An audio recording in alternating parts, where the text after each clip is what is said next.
You're an agribusiness executive navigating an increasingly competitive market while trying to grow your company. Mergers and acquisitions are pitched as an accelerant to growth, but many M&A deals destroy more value than they create. Welcome to the Pacesetter Pod, where we explore and reveal the perspectives, insights, and approaches for successful mergers and acquisitions. Here's your host, the Integration Pacesetter, Joe Mosier. Hello and welcome to another episode of the Pacesetter Pod. This is the only show on the internet dedicated to helping the leaders of small to middle market food and agribusiness firms improve their performance and achieve profitable long-term growth through better execution. This is the Pacesetter Pod, and I'm your host, Joe Mosier. Today, I'm really excited to have the opportunity to speak with another seasoned agribusiness executive on this podcast. And it's my absolute pleasure to introduce our guest today, Robert Geers of Michigan Agricultural Commodities. A little bit about Robert before we jump into the interview. Robert currently serves as the Vice President of Merchandising for MAC, where he oversees the overall purchasing, sales, and logistics for the company's grain position. Robert's been with Michigan Agricultural Commodities for more than 18 years and has served in a variety of capacities. So this is going to be an insight-rich episode for your ears. Beyond his commercial leadership responsibilities at MAC, Robert also has a really strong track record of industry engagement and leadership. And just for some examples, Robert's a 2012 graduate of the Michigan Agribusiness Association's leadership program and is also the most immediate recent past chair of MABA as well. He's served several times as an arbitrator for the National Grain and Feed Association. He's also a past chairman of the NGFA Country Grain Elevator Committee and currently serves on the board of directors for the NGFA as well. Given Robert's long career in the industry and the various leadership positions he's held, I'm grateful for his willingness to come on the pod today and share his perspectives. Robert, thank you and welcome to the Pacesetter Pod. Thanks, Joe. I really appreciate the opportunity to be here today. It should be fun. It'll be great. Thanks again. All right, so let's just jump right in. One of the things we commonly see in the headlines is people talk a lot about the ABCDs of the U.S. agricultural landscape. And by that, of course, referring to ADM and Bunge and Cargill and Dreyfus. And we talk about those firms because they have such a dominant position in the commodity handling market from an agricultural perspective. But we also see a lot of consolidation among middle market grain handlers as well. And whether that's the Andersons, you'll see them routinely acquiring businesses, Schooler acquiring country elevators, even in Gavilon in the news here recently with some large transactions. What is the role that you see for regional grain handlers like MAC in a well-functioning domestic ag supply chain? Great question, Joe. And I may be a bit biased, but I would tell you that the middle market grain handlers are probably one of the most important part of the ag supply chain. And I think it's because, the biggest reason is we're very nimble. We don't have like a lot of red tape. There's not like a huge hierarchy to get through to kind of come up with a decision or make a decision on any sort of whether it be acquisition or capital improvement project. There's just a quick meeting of the minds that have years of experience that can really make a decision much quicker and more efficiently than a lot of the larger ABCDs can. So I think that's one of the greatest assets that we have as a middle market grain handler is just our nimble and our ability to be flexible, not only with it internally, but with our end user customers, but also our farmer customers as well. I think they've all been able to benefit from the flexibility that we provide versus some of the larger companies out there in the space. And I think, another item is, our employees are, the most important part of our business. And I think they're the most important part of anybody's business. But what sets our employees apart is that they're generally rooted in the communities that we operate in. I mean, they've been, a lot of them have been born and raised in the communities that they are currently working in, or they've found the community that they want to settle down in. They want to become a part of the community, whether it's involved in, local government or just, within the church or the schools. They really want to be a part of more than just agriculture. And I think that brings a lot of value to the middle markets because of just the people that we have and their dedication to the company, but also just to the communities which they work in. I think a lot of the larger, ABCDs, they just tend to have a ladder to climb. They might be employees, maybe more temporary. They might be in for a year or two and then on to the next larger opportunity, which is great for those that want that. But for a company like ours, we really value having employees rooted in the local community. Yeah, it's really interesting. And it's absolutely true. I spent many years at Cargill, and at points in my career, I was also one of the people that came in for several years as part of a local business. And then, of course, was moved out to something else. So that absolutely rings true personally. And from what I've observed, in terms of the flexibility, the adaptability, that quickness to move that you talked about for the regional handlers, how do your producer customers experience that? What's some examples that you could point to where you say, this is how our agility benefits them? I can make some assumptions, but I'd like to hear what your thoughts are. No, I think it comes from what they are looking for in terms of value add to their farm. If they want to do something in the non-GMO space or in the organic space, we've worked with growing the customer list because we've had a few customers that had interest in it, and we said, hey, maybe there's an opportunity here. So we've kind of developed a program. IP soybeans or just generic non-GMOs on organic corn, just because we had a few customers that had interest. And once we started talking to those growers, it led to other growers. And we can go from not having a program in either one of those markets to having a growing program, and with several offerings that just 3-4 years ago we just didn't have. So I think that's one of the values that we have. And I think when it comes to the agronomy divisions as well, we've been able to kind of adapt to, say drone technology, just some other kind of like small niche things that we can just we see some little bit of interest or demand, and we can kind of just wade into it. And I think if that brings value to growers, because they see that we're not just doing the same thing over and over, we're looking at new opportunities to bring them value. No, thanks for that. And then really getting to the heart of the question was, is this something that is to the benefit of MAC, or is it actually a felt benefit to your producer customers? And it sounds like it absolutely is a felt benefit of the producers. Oh, absolutely. I mean, it's part of our job, and the value that we have is we look for those opportunities. I mean, we're there to provide value for not only ourselves, but for our growers. We need a mutually benefiting relationship when it comes to any new opportunity that we're looking at. Yeah, great. So kind of building on that, the idea of looking for opportunities, the last certainly 5 to 10 years, maybe on the lower end of that, the news has been thick with new market entrants and a lot of general commentary around money flowing into our industry with a stated goal of disrupting the egg supply chain. And I know disrupting is a grossly overused term, but frankly, I don't know what other word to use here, since we are talking about tech and some of the VC-backed firms. But when they talk about disrupting the egg supply chain, particularly within the grain handling side of the business, a lot of it does come down to this idea of disintermediation, which is, of course, a top shelf way of saying we're trying to cut out the middleman. I've got thoughts on that, but while there's been some successes and there's been some uptake of producers and end users partnering with these firms, and some of the headline firms, of course, are companies like Indigo Ag or Farmers Business Network, and we could go on.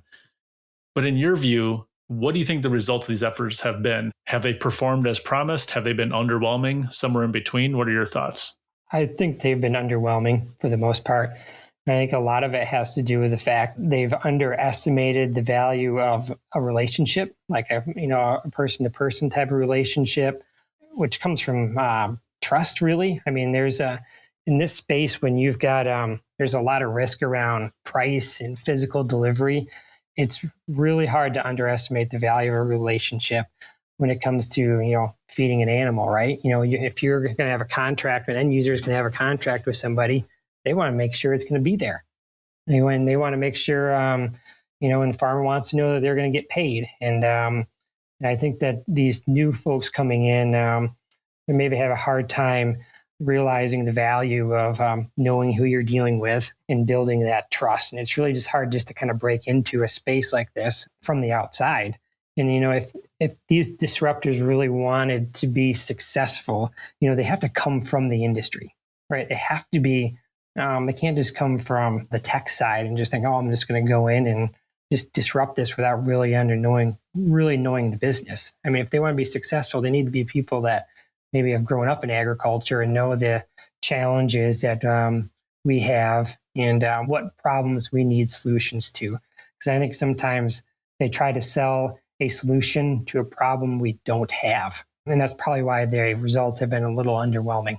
Yeah, I think that there's a lot of truth there. I would argue that our industry benefits from having people who didn't grow up in it come in and provide new perspectives and ask those questions that we've all forgotten to ask ourselves because And I think as long as they're working with someone that maybe is from it, I think there's a collaborative effort there on coming up with solutions. That would be a great way of doing it, but it just seems like they all are from the ones that have been underwhelming or maybe more from the outside of it. Yeah, that's exactly my point is the pairing of the two, of the industry knowledge and the person with a fresh perspective, a different skill set and ability to ask the different questions would be great.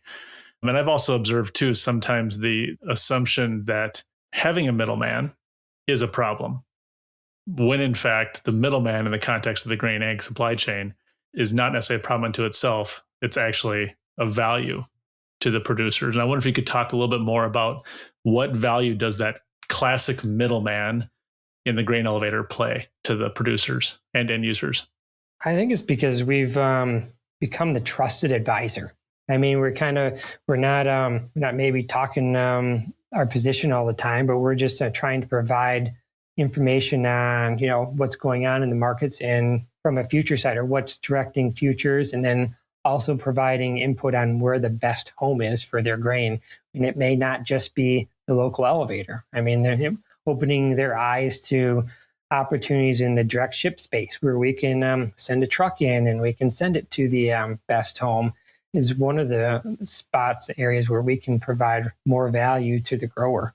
And we've been able to successfully do that over the years.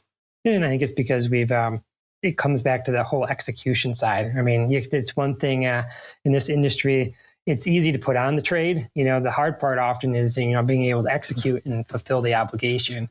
And I think those that are able to do that are the ones that end up succeeding and really building that trust and becoming the trusted advisor, not only to the producer, but to the local end user. Yeah, that is very well said. The idea of anyone can put on the trade. Oh, yeah. Who can pull it off? Absolutely.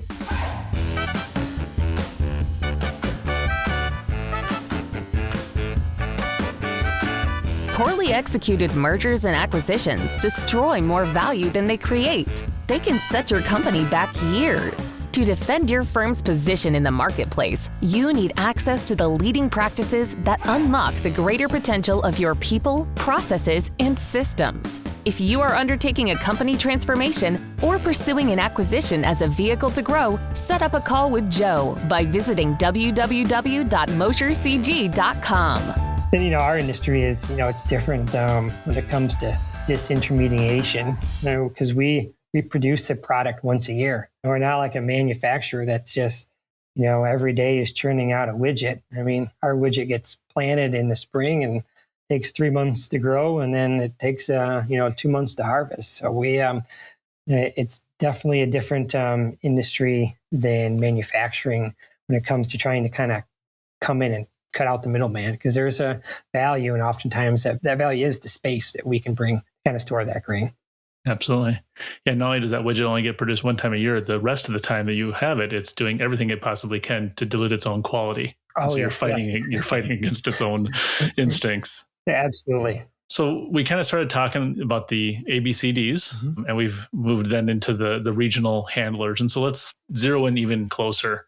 And let's talk about the single location grain elevators, or the very small, what I'll call hyper-local grain companies that are very committed to one particular geography, just a handful of elevators. The presumption would be, of course, that the bigger you are, the more successful you are, because again, that's who we hear about. But that may or may not be true. And so what is your view on those single location or hyper local grain companies, and what are the commercial prospects for those types of businesses? These companies are oftentimes kind of multi-generation family-owned type facilities, and they've done a really good job of serving their local communities over the last decades. It's just, I think it's going to become harder and harder for them to try and kind of, I don't know if you want to say survive, but the environment is becoming tougher and tougher every year, especially when you look at kind of the interest rate environment, what's going on the insurance side, just the cost of labor. And so I think they're going to they're probably going to struggle more than some of these larger companies that maybe have some efficient scales. Are they able to scale themselves or have some sort of higher level of efficiency when it comes to, labor or insurance or what have it, all the challenges that we have? I think they could be into a tough area, but if they're surrounded by larger grain companies, there's an opportunity for acquisitions to come in here to help them kind of make the next transition in that local company. Yeah, absolutely. And presumably be able to, based on your earlier commentary, not advocating here for all single location elevator companies to look to sell. That's not the purpose, Dave. But if looking at an opportunity to partner with and grow with a regional carrier might allow you also to preserve the cultural things that have kept your business successful over the years, maintain that local connection to the local community, to local producers, et cetera. So the grain business, in my view, has some really interesting characteristics that set it apart from other types of businesses, both ag and non-ag. And you talked about one of them, of course, being we produce a product one time a year. But among the many different things that sets agribusiness apart, and the grain business specifically, I think one of the most unique among them that I've experienced in my career is the fact that we often talk about customers in a couple of different ways. So customers certainly are the end users, the people that are buying your product. So whether that is a processor, a wet mill, or a dry mill, maybe it's an ethanol or a biofuel plant, maybe it's a hog feeder or chicken feeder, beef cattle, whatever it might be. Those are the classic definitions of customer. But we also talk about our suppliers, meaning our farmers and producers, as customers as well. At least that's how we treat them, as customers.